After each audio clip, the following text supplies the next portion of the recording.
Selamat pagi Pak Bagus, perkenalkan kami dari kelompok 11 yang terdiri atas saya sendiri, Phil Ferdinand, Frederick Andi Junior, dan juga Rafael Teng. Dan pada video kali ini kami akan melakukan presentasi terkait dengan laporan tugas akhir kami yang berjudul Perancangan dan Simulasi Network Intrusion Detection System atau NIDS berbasis Python Scapy pada lingkungan GNS 3. Sebelumnya, apa sih latar belakang di balik proyek ini? Seperti yang kita ketahui, semakin berkembangnya zaman, urgensi akan keamanan cyber itu semakin nyata. Semakin hari, pola penyerangan itu akan semakin berbeda, dan kita butuh lapisan-lapisan keamanan baru untuk bisa menahan serangan-serangan ini. Dan juga, semakin kompleks sebuah topologi, maka attack surface-nya akan semakin besar. Hal ini bisa terjadi karena adanya error-error. Mungkin kita melakukan miskonfigurasi ketika kita membuat topologinya. Kemudian, adapun kemampuan firewall tradisional ataupun firewall statis yang masih belum mampu untuk mendeteksi anomali yang bersifat perilaku. Firewall statis ini atau firewall tradisional ini hanya bisa untuk memberikan akses antar zona apa saja yang diperbolehkan. Misalnya, lokal masih boleh mengakses guest. Akan tapi firewall statis ini tidak mampu untuk memberikan aturan tambahan. Misalnya kalau misalnya muncul sebuah anomali di mana lokal memberikan sejuta ping kepada guest, firewall akan mengizinkan hal itu. Yang mana sebenarnya itu adalah hal yang salah, karena bisa berpengaruh kepada jaringan kita. Oleh karena itu, kita membutuhkan kemampuan NIDS untuk bisa memantau traffic ini secara real time, dan bisa memberikan alert semisalnya anomali itu terjadi. Kemudian apa saja sih yang kami harapkan dari proyek ini, ataupun tujuan dari proyek ini? Kami ingin membangun sebuah topologi yang cukup kompleks, yang menginclude sebuah firewall, OSPF, dan juga VPN, dan mampu untuk mengamankan topologi jaringan tersebut. Kami juga ingin membuat sebuah program NIDS heuristic dengan Scapy dan berjalan di DMZ.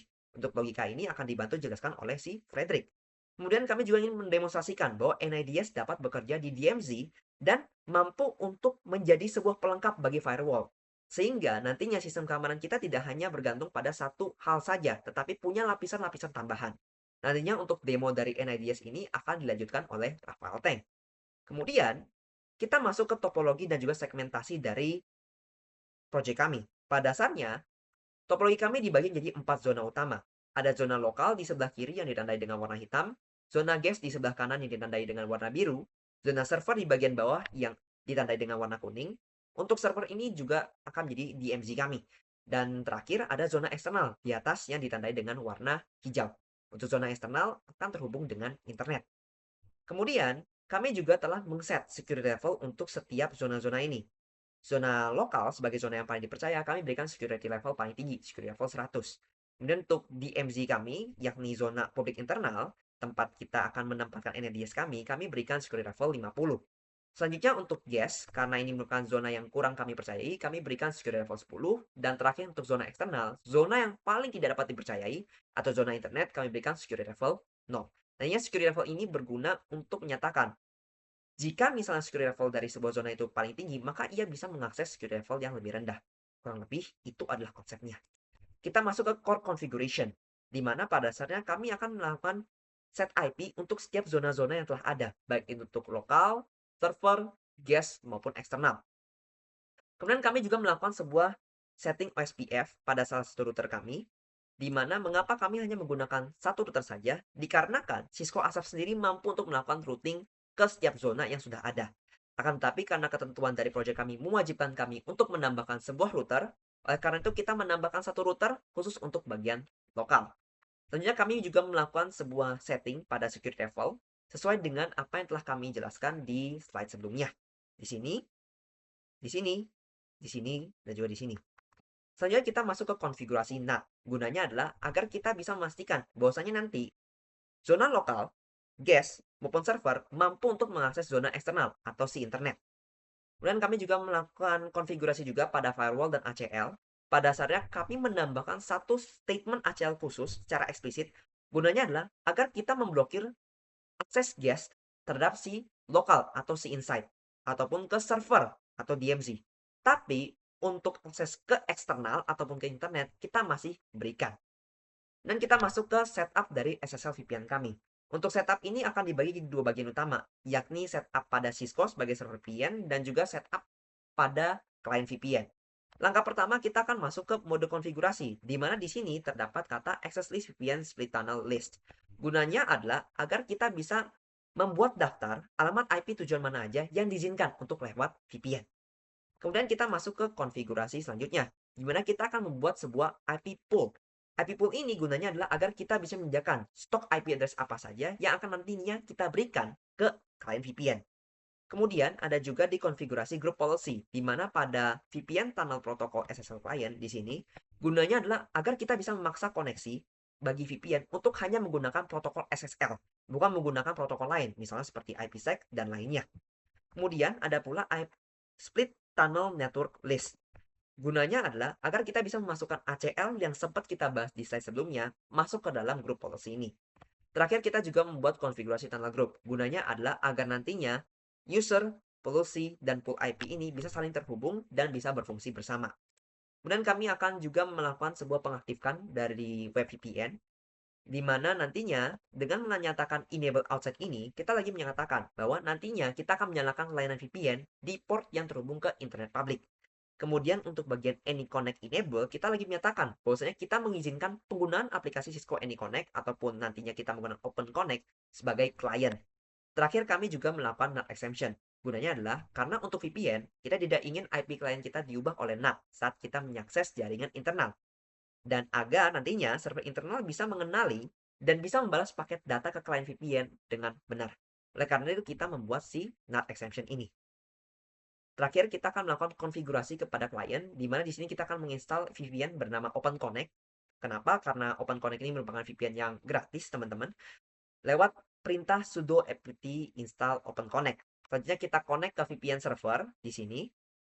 Dan terakhir kita login saja.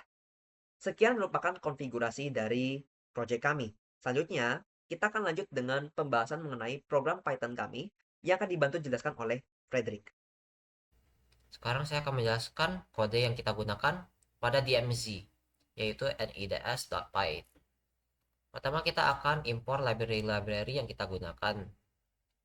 Kemudian kita akan membuat directory logs pada project. Seperti ini. Dan di logs ini kita akan menyimpan file-file hasil output dari program. Kemudian kita akan set threshold atau informasi yang kita gunakan untuk membaca paket atau untuk mendeteksi anomali dalam paket tersebut. Dan dalam runtime kita akan menyimpan informasi seperti berapa banyak alert yang muncul dan berapa banyak paket yang kita baca. Kemudian kita akan memiliki PCAP ini. Kita akan men-set PCAP enable ini false. Jadi dari awal PCAP logging ini diberi disable. Kita lanjut saja ke main. Di main ini kita akan parse argumen yang seperti di atas, dan kita akan membuat config dengan informasi threshold yang kita sudah set di atas tersebut. Kita akan initiate PCAP seperti tadi. Karena kita disable, di sini kita akan men-enable-nya. Di sini PC logging enable. Jadi saat ini dia sedang membaca dan akan menulis ke dalam evidence ini. Kemudian kita akan list semua interface yang ada pada user. Kita menggunakan fungsi ini. Dia akan mengambil addresses atau interface dan memprintnya. Dia akan return suatu list yang kita akan print ke dalam konsol. Setelah mendapat input dari user tentang interface apa yang mereka ingin cari, dia akan mulai. Tapi sebelum itu kita harus set seek handler ini. Si handler ini akan dipanggil jika program ingin dihentikan. Dan jika program dihentikan, kita akan gunakan finalize PCAP ini. Jadi dia akan menulis nama file, memasukkannya ke dalam logs, kemudian set PCAP enable false. Jadi PCAP logging di disable. Kemudian ya, program akan menggunakan async sniffer untuk mengsniff paket-paket, dan dia akan start. Kita akan menggunakan analyze paket ini, fungsi analyze paket ini untuk membaca paket-paket. Dan di sini kita memiliki kondisi-kondisi untuk mendeteksi anomali-anomali, seperti jika besar paket melebihi threshold yang kita sudah set, maka dia akan throw error large packet. Di sini kita memiliki banyak error, banyak anomali seperti large packet, ICMP ping sweep, UDP, TCP scans, SYN scan, port scan, RCT flood, X scan, null, fin, dan XMesh. Dan bisa dilihat di sini kita akan menggunakan dua fungsi ini, save alert dan save evidence. Kita akan lihat ini, save alert akan memprint alert dan menunjukkan user di dalam konsol error-error apa atau alert-alert apa yang muncul. Dan save evidence ini akan write packet to PCAP. Dia akan menulis informasi paket yang memiliki anomali ini ke PCAP. Seperti ini.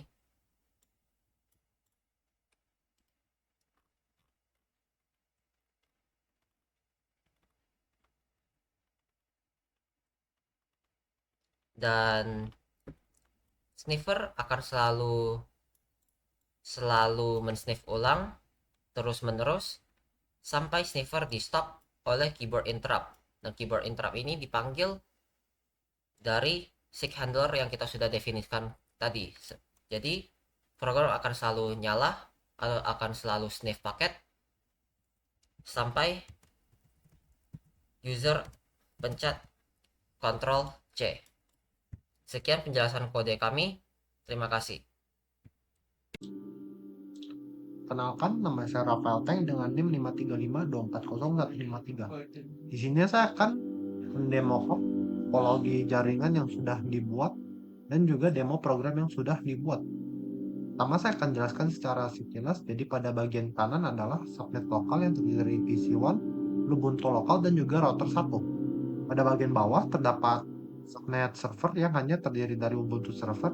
Pada bagian kanan adalah guest subnet terdiri dari PC2 dan Ubuntu guest.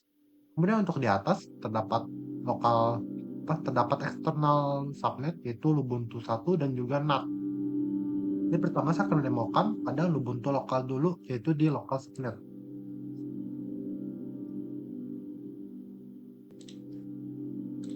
Jadi pertama kita akan coba ping guest subnet dari local subnet yaitu pada IP titik 67 dan juga titik 66. Di sini ICMP request dapat kita lihat mereka berhasil.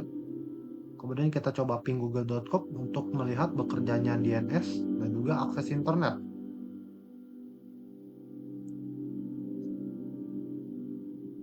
Sekarang kita akan melihat Ubuntu lokal mencoba membuka web server yang sudah dihosting pada Ubuntu server. Dan bisa kita lihat dia bekerja melalui HTTPS.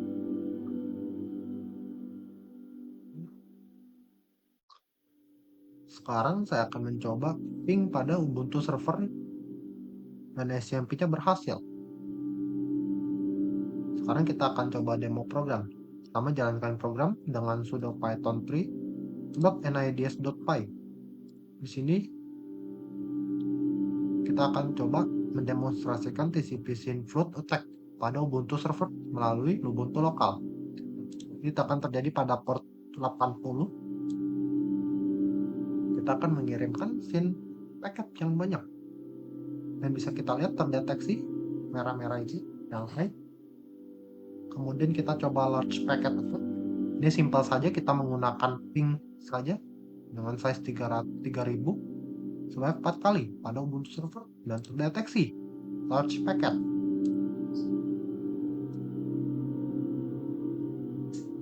Sekarang kita akan coba login SSH. Di sini saya akan mensimulasikan SSH brute force. Tapi saya tidak akan menggunakan tools karena ini hanya demo simple saja. Kita akan coba beberapa kali untuk passwordnya supaya dia salah.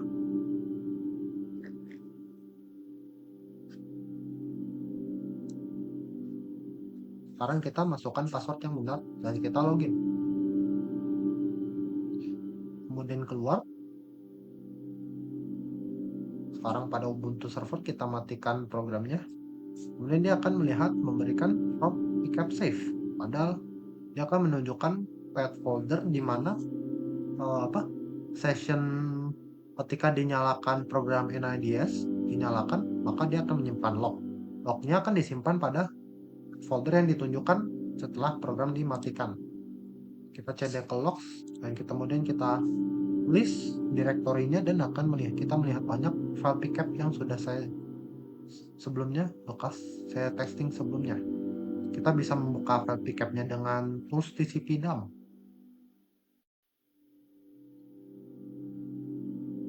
Dapat kita lihat di sini kita mendapat untuk pertama kita sudah melakukan TCP sendfoot attack pada port 80 yaitu HTTP. Pada Ubuntu ini kelihatan di sini 2 kali. Kemudian large packet attack tadi kita menggunakan ping biasa yaitu dia mengirimkan ICMP yang banyak dan terlihat di sini ICMP echo request dan reply. Kemudian terdapat Ubuntu SSH tadi kita coba dan kelihatan di bawah sini dia menyimpannya. Untuk sekian demo program, sekarang saya akan mendemokan pada guest subnet. Di sini saya akan mencoba dengan Ubuntu guest. Kita dapat melihat DNS dan internet dapat bekerja dengan baik. Sekarang kita coba ping Ubuntu server yang tidak boleh. Karena guest memang nggak boleh ping servernya. Kita coba ping local subnet dan dia memang tidak berhasil. Jadi firewall sudah bekerja dengan baik. Jadi guest bisa akses internet, tapi dia tidak bisa akses server dan local subnet. Sekarang kita akan menunjukkan demo pada server. Di sini server dapat ping google.com, jadi DNS dan akses internet bekerja dengan baik. Dia juga dapat ping, dia tidak bisa ping pada local subnet, tapi dia bisa ping pada guest subnet. Bisa kita lihat dia berhasil untuk ping 67 dan 66. Kemudian untuk demo di server subnet, sekarang kita akan melihat demo pada eksternal. Di sini adalah IP dan gateway dari eksternal Ubuntu-nya. Kita lihat di sini dia menggunakan IP dari DHCP dan juga gateway pada NAT-nya. Kita akan coba ping ke dalam. Di sini ada Ubuntu server, dia tidak bisa ping. Dia coba guest dan dia tidak bisa ping juga. Kita coba local subnet dan dia tidak berhasil juga tidak berhasil. Jadi firewall sudah bekerja dengan baik. Sekarang kita akan coba connect pada VPN.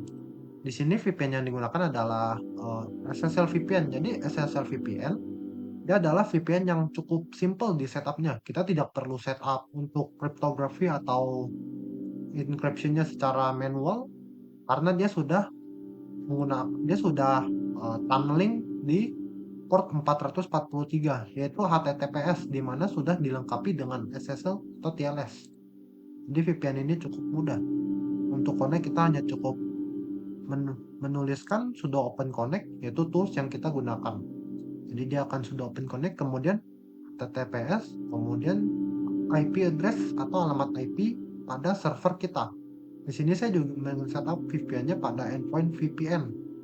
Kita akan masukkan password, kemudian dia akan post, kemudian ini bisa kita yes saja untuk sertifikatnya karena sertifikatnya itu memang kita self assign. Kemudian kita akan masukkan username dan password. Username password di sini saya setel sebagai user dan passwordnya sebagai user. Dan kelihatan kita di sini sudah terkonek pada VPN.